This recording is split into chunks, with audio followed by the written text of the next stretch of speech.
going to give advice to another leader based on what you've learned, what would you say to them?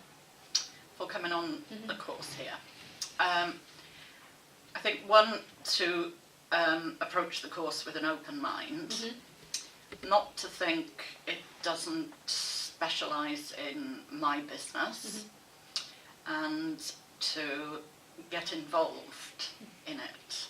I think the people who get the most out of it are the people that get most involved in it.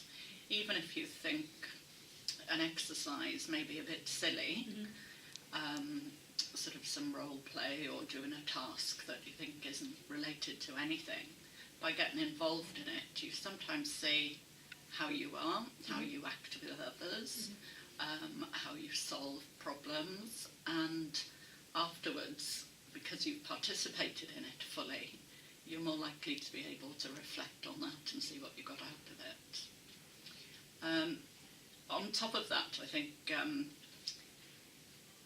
two big things I took out of the course. One is the access to sort of master classes from people who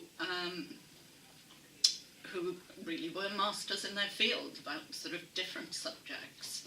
Not all of them may have pertained to my business at the time, but I think from all of them there's something you would take away from the future, and some particularly, I think this year, discussing change and growth were really pertinent to what I was looking at, so it was great to hear that. But secondly, I think it's the importance of your group and the cohort and what you hear from other people. And I think ultimately, like I've said, it's all about people. We're all in different industries. Some are service industries, some are sort of products, manufacturing. But most people's problems tend to be about the people, managing the people, sharing that vision. And so I think you can learn a lot from the people on the course with you. So that's a great networking where you sort of almost have to turn up every month and you're going to see these people rather than, shall I go to the local networking session again?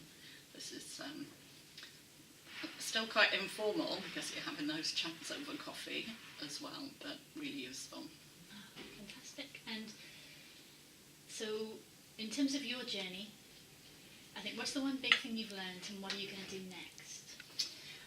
I've spoken about change. I sort of took the job I'm in, really, and had to slowly sort of immerse myself in it, realising that I wanted to change almost everything, and sort of held myself back.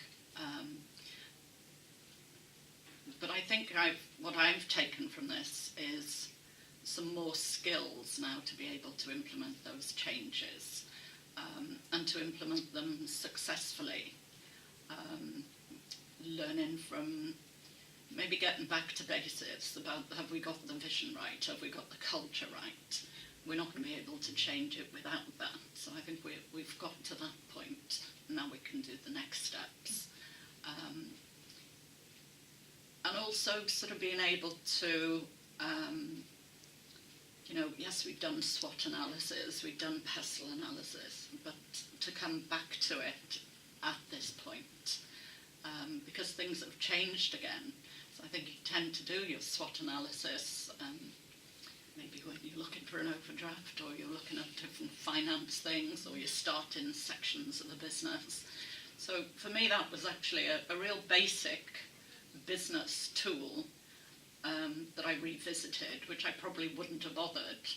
And I found that really useful because we were able to sit down and say, actually, this has changed, hasn't it? And that's changed, and this is changing. So it was great to look at that and then look at those tools for change to help us.